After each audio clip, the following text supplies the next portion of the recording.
Deep state, wokeism, cultural Marxism ऐसे शब्द चर्चा में बहुत है। अब हमारे पड़ोस में ही बांग्लादेश में क्या हुआ, उस उत्पात के कारण वहां के हिंदू समाज पर जो अत्याचार बार बार होते हैं उस परंपरा को फिर से दोहराया गया। पहली बार वहां का हिंदू संगठित होकर अपने बचाव में रास्ते पर आया, इसलिए कुछ बचाव हो गया। उनको आवश्यकता है मदद की। विश्व भर के हिंदुओं की भारत के सरकार की सहायता उनको मिले, ये उनकी आवश्यकता है। हिंदू समाज के भी ध्यान में आना चाहिए कि दुर्बल रहना अपराध है। वहां चर्चाएं ऐसी चलती है बांग्लादेश में कि भारत से हमको खतरा है, पाकिस्तान को साथ लेना चाहिए, वही हमारा प्रामाणिक मित्र है और दोनों मिलके, क्योंकि उनके पास न्यूक्लियर वेपन्स है, हम भारत को रोक सकते हैं। समय पर हमको जागना है। हमारा देश सांस्कृतिक एकात्मता के अधिष्ठान पर खड़ा है। बलि किसकी देनी यज्ञ में चर्चा हुई, कहते हैं क्या घोड़े की? नहीं, वो तो लात मारेगा। हाथी? नहीं, बहुत बड़ा है। शेर? नहीं बाबा, वो तो बिल्कुल नहीं। फिर किसको? तो बकरे को काटो, कुछ नहीं कर सकता। विषमता इतनी विचित्र हो गई कि हमने अपने संतों को, देवों को, सबको बांट लिया। वाल्मीकि जयंती वाल्मीकि बस्ती में ही क्यों ना? अब हमारे पड़ोस में ही बांग्लादेश में क्या हुआ, उसके कुछ तात्कालिक कारण और पहलू है, ये बात ठीक है, लेकिन इतना बड़ा उत्पात तो उससे नहीं होता।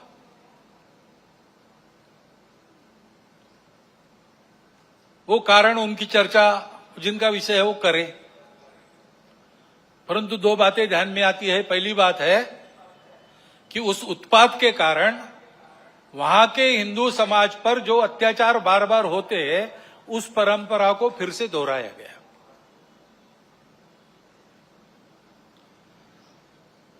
पहली बार वहां का हिंदू संगठित होकर अपने बचाव में रास्ते पर आया, इसलिए कुछ बचाव हो गया। परंतु कहीं कोई गड़बड़ हो, दुर्बलों पर अपना गुस्सा निकालने की ये जो कट्टरपन की प्रवृत्ति है, वो प्रवृत्ति जब तक वहां विद्यमान है तब तक वहां की हिंदू क्या, वहां के सभी अल्पसंख्यक, उनके सर पे खतरे की तलवार लटकी रहेंगी। उनको आवश्यकता है मदद की। विश्व भर के हिंदुओं की भारत के सरकार की सहायता उनको मिले, ये उनकी आवश्यकता है। परंतु इससे ये ध्यान में आता है, और ये ध्यान में आना चाहिए, हिंदू समाज के भी ध्यान में आना चाहिए कि दुर्बल रहना अपराध है। हम अगर दुर्बल है, असंगठित है, तो उसका मतलब हम अत्याचार को निमंत्रण दे रहे हैं। निमित्त कुछ नहीं चाहिए, हम दुर्बल है, यह निमित्त पर्याप्त है। और इसलिए जहां कहीं भी हम हैं वहां संगठित रहना, सशक्त रहना, किसी से शत्रुता नहीं करना, हिंसक नहीं बनना, योगदान देने वाले बनना, परंतु इसका अर्थ दुर्बल रहना नहीं, अशक्त रहना नहीं। इसको हमको करना ही पड़ेगा। लेकिन दूसरी बात है हमारे सबके ध्यान देने की। अब वहां चर्चाएं ऐसी चलती है बांग्लादेश में कि भारत से हमको खतरा है, और भारत से खतरा है इसलिए पाकिस्तान को साथ लेना चाहिए, वही हमारा प्रामाणिक मित्र है और दोनों मिलके, क्योंकि उनके पास न्यूक्लियर वेपन्स है, हम भारत को रोक सकते हैं। जिस बांग्लादेश के निर्माण में भारत की पूरी सहायता हुई, जिस बांग्लादेश के साथ भारत ने अब तक कोई वैरभाव रखा नहीं, आगे भी नहीं रखेंगे, उस बांग्लादेश में ये चर्चाएं हो रही है। ये चर्चाएं कौन करा रहा है? ऐसे वर्णन, नैरेशंस वहां पर चले, ये किन किन देशों की हित की बात है? ये तो देखने वाले, सोचने वाले समझते हैं, नाम लेने की आवश्यकता नहीं। हमारे देश में भी ऐसा हो, ये इच्छा है, क्योंकि भारत बड़ा बनेगा तो सब स्वार्थ के दुकान तो बंद हो जाएंगे, और इसलिए भारत का यह सामर्थ्य न बने, ऐसे उद्योग चल रहे हैं। Deep state, wokeism, cultural Marxism ऐसे शब्द चर्चा में बहुत है। पिछले साल भी मैंने उल्लेख किया था। कुछ लोगों ने कहा था कि अपने यहां तो है ही नहीं। ऐसा नहीं है, अपने यहां है, बहुत पहले से है। क्योंकि केवल भारत नहीं, सभी सांस्कृतिक परंपरा के विरुद्ध ये विचार जाता है। परंपरा से दुनिया में कहीं भी कोई भी समाज जीवन में जो मंगल है, भद्र है, ऐसा मानता है, उसको ध्वस्त करना ये इनके कार्य प्रणाली का अंग है। और ये करने के लिए पहला सूत्र उनका होता है इन्वेड द इंस्टीट्यूशंस, संस्थाओं को कब्जे में लो। शिक्षा संस्थान है, विद्यापीठ है, शिक्षा व्यवस्था है, माध्यम है, बौद्धिक जगत है, इन सब पर अपनी पकड़ कायम करके उनके द्वारा समाज में विचारों की विकृति का प्रसार करना, विचारों को बिगड़ना, अपनी परंपरा के प्रति, अपने स्वत्व के प्रति अश्रद्धा से उत्पन्न करना। हम ही अपने लोगों को गाली दे, हम ही अपने बातों को तुच्छ माने, उनकी लज्जा करें, इस प्रकार का वातावरण पैदा करना। इतना बड़ा समाज है, उसकी कई विविधताएं हैं, उन विविधताओं को अलगाव में परिवर्तित करना नहीं है। वहां कोई जबरदस्ती विविधता आरोपित करके हम विविध है इसलिए हम अलग है, हम विविध है इसलिए हम एक नहीं है, हमारे स्वार्थ अलग है, ऐसा नैरेशन देना। इतना बड़ा समाज है, छोटी मोटी समस्याएं सबकी रहती है, बड़ी समस्याएं भी रहती है। समाज की स्थिति में सब कुछ ठीक ही रहता है ऐसा नहीं, सुधारने का भी बहुत कुछ होता है, तो कई अन्याय चलते रहने वाले रहते हैं। इन सबको लेकर एक असंतोष उत्पन्न करना, संघर्ष उत्पन्न करना, टकराव की स्थिति उत्पन्न करना, लोगों को उग्र बनाना, व्यवस्था, कानून, सत्ता, प्रशासन, इन सब के प्रति अश्रद्धा, अनादर का व्यवहार सिखाना, इससे उस देश पर बाहर से वर्चस्व चलाना आसान होता है। पहले जैसा आपस में युद्ध करना अब आसान नहीं है। अब युद्ध इस प्रकार से होता है, इसको मंत्र विप्लव कहते हैं अपने परंपरा में। ऐसा मंत्र विप्लव चल रहा है और ऐसी भ्रम की स्थिति में उनको देश के अंदर भी कभी बार साथी मिल जाते हैं, जाने अनजाने।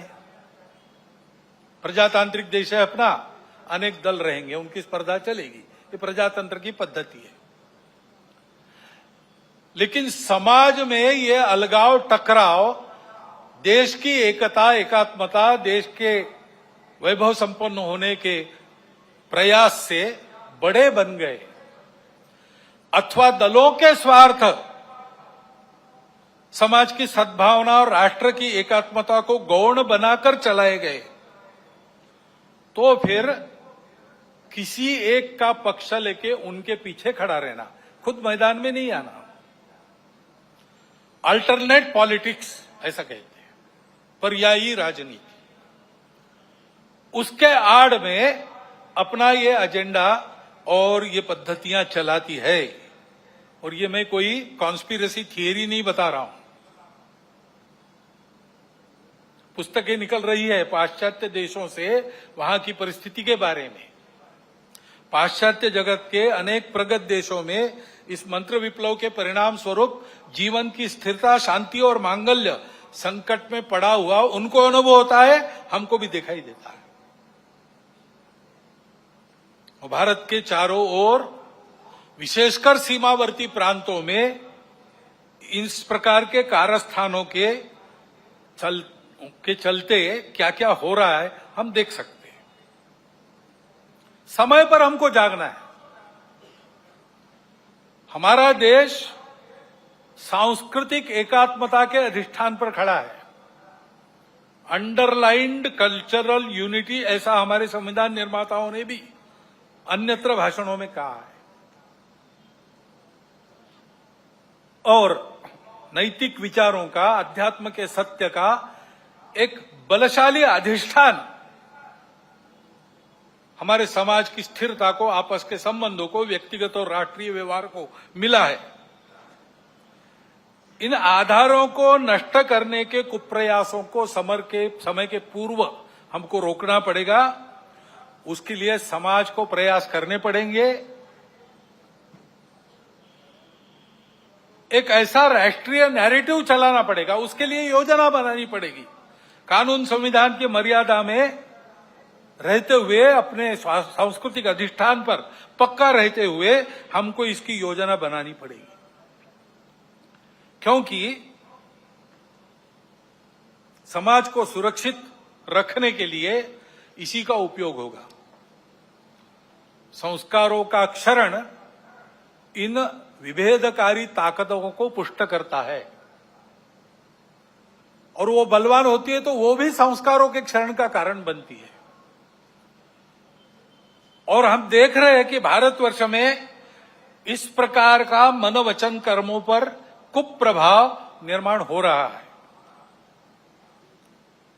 क्योंकि अब कोई बात छिपी रहती नहीं, मीडिया सर्वत्र पहुंचता है। बड़ों के साथ बच्चों के हाथ में भी मोबाइल है। मोबाइल पर वो क्या देख रहे हैं, उनको क्या दिखाया जा रहा है, इस पर कोई नियंत्रण नहीं है। घर में क्या देखना नहीं देखना, इस प्रकार का विवेक नहीं मिल रहा है।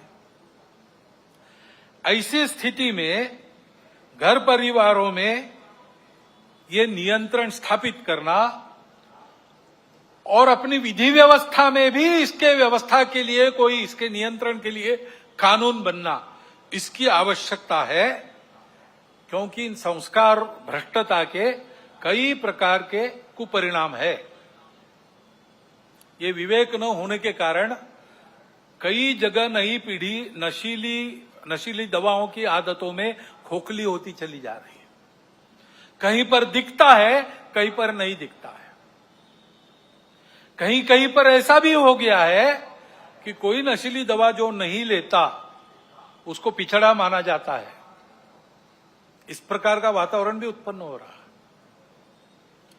और हम देखते हैं कि हमारे देश की परंपरा क्या है, हमारा देश कैसा है।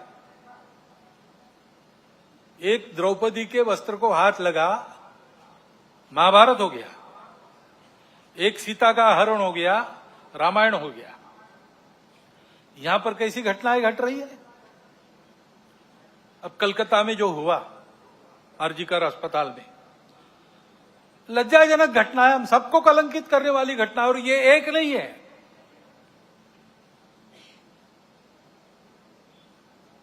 घटनाएं होती है, उसका नियंत्रण वगैरह करना, जैसे वहां खड़े हो गए समाज के सब लोग डॉक्टर लोगों के साथ, घटना होने ही नहीं देना, इसलिए चौकन्ना रहना चाहिए, सुरक्षा देनी चाहिए।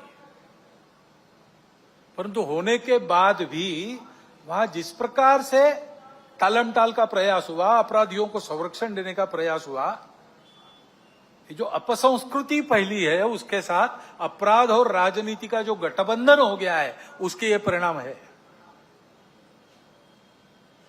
हमारी सांस्कृतिक देन है ये दृष्टि जो कहती है मातृवत परदारेश, पराई स्त्री माता समान है,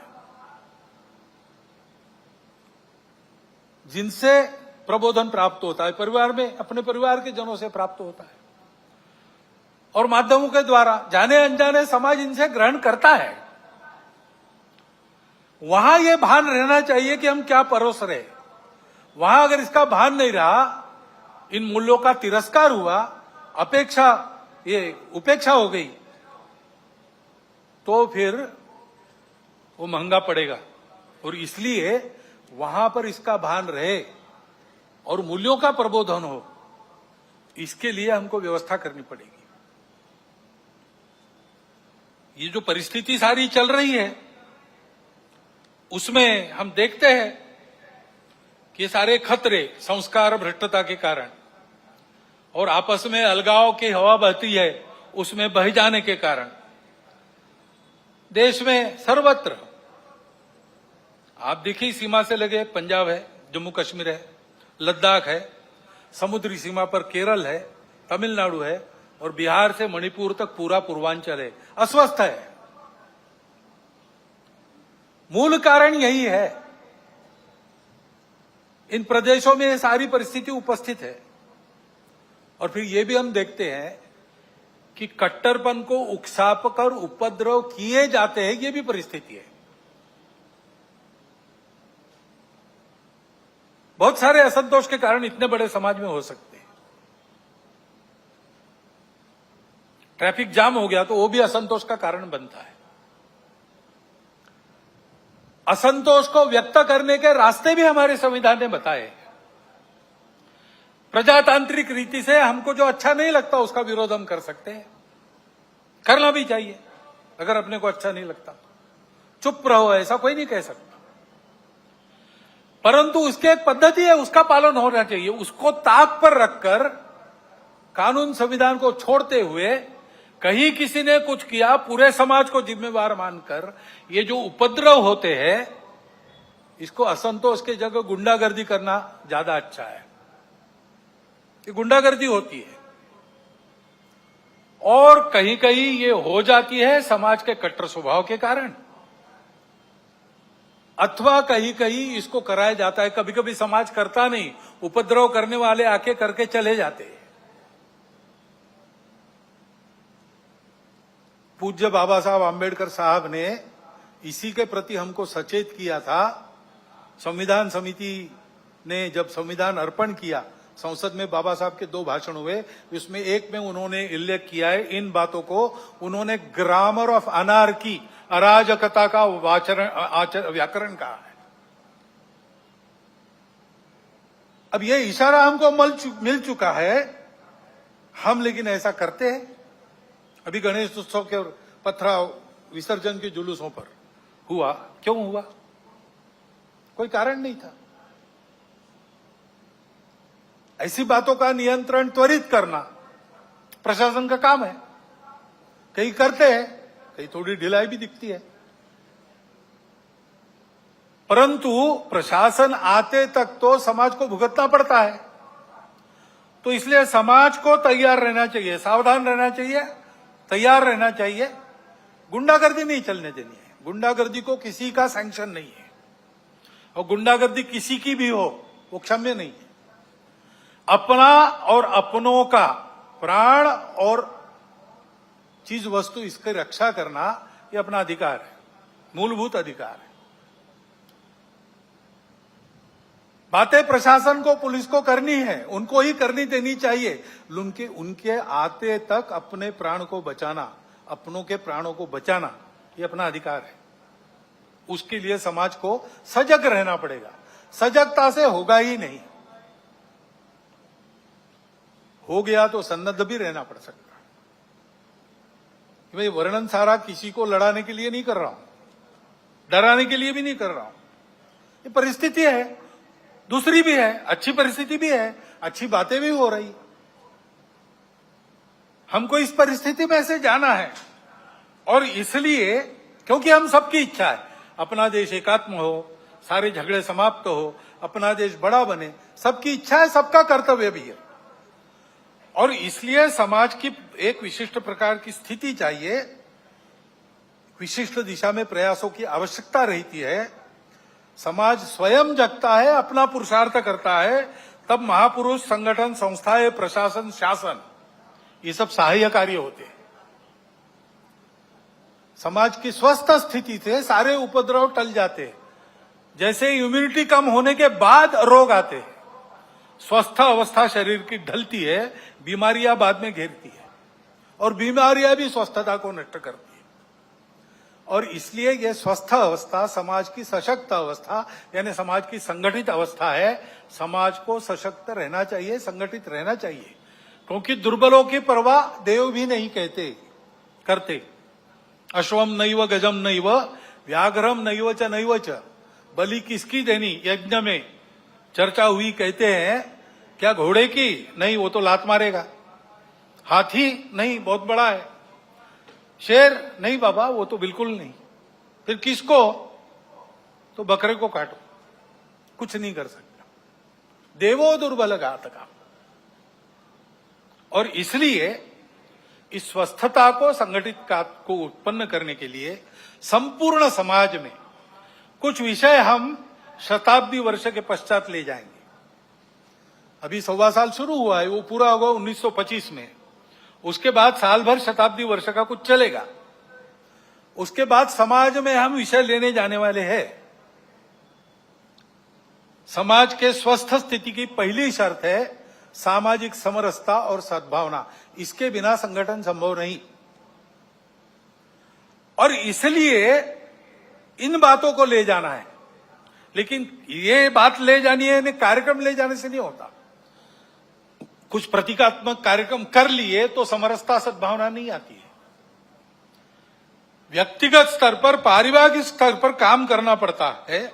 समाज के सभी वर्गों में व्यक्तियों की और कुटुंबों की मित्रता होनी चाहिए।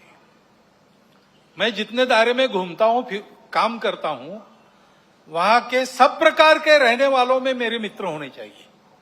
मेरे परिवार के मित्र कुटुंब वहां सब प्रकार के रहने वालों में होने चाहिए। भाषा विविध है, पंथ संप्रदाय विविध है, खान पान रीति रिवाज सब अलग अलग होने के बाद भी ये कुटुंबों की और व्यक्तियों की मित्रता, यही समाज में समरसता लाती है। प्रबोधन करने के लिए बाकी सब काम आता है, आचरण करने के लिए ये प्रत्यक्ष मित्रता चाहिए। और जहां जहां लोगों को समझाना संभव है, अपनी इतनी साख है, वहां समझा के पर्व त्योहार सबके होने चाहिए।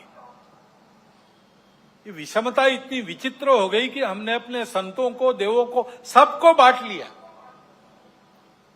वाल्मीकि जयंती वाल्मीकि बस्ती में ही क्यों हो? वाल्मीकि ने रामायण तो पूरे हिंदू समाज के लिए लिखा। तो भगवान वाल्मीकि की जयंती सब मिलकर मनाए, भगवान रविदास की जयंती सब मिलकर मनाए।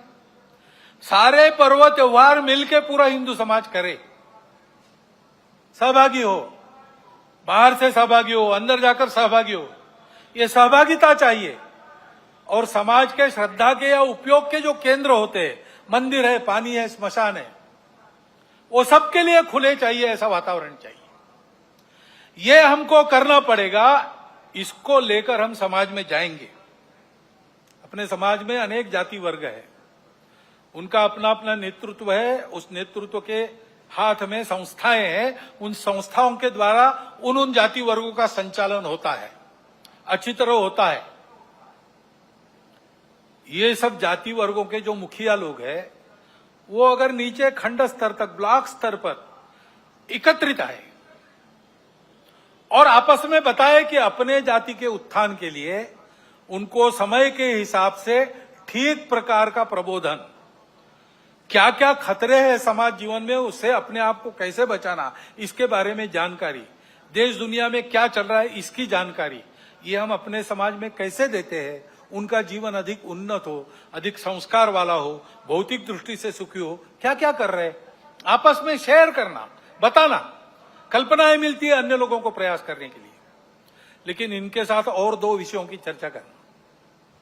अपने अपने जाति वर्ग के लिए हम ये सब कर रहे हैं, बहुत अच्छी बात है, परंतु हम सब मिलकर अपने उस खंड में समाज की कौन सी एक समस्या है जो हम उठाकर अपने बलबूते उसको ठीक कर सकते, पूरे समाज की कोई समस्या।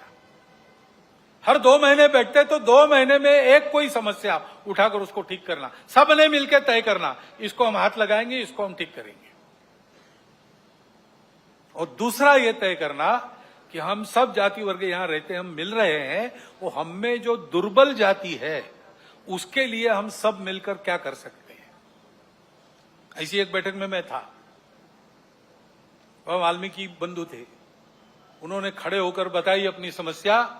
हमारे बच्चों के लिए विद्यालय नहीं है, सरकारी विद्यालय चलता नहीं है, प्राइवेट विद्यालय हमको पुराता नहीं है, बच्चे कहां पढ़े।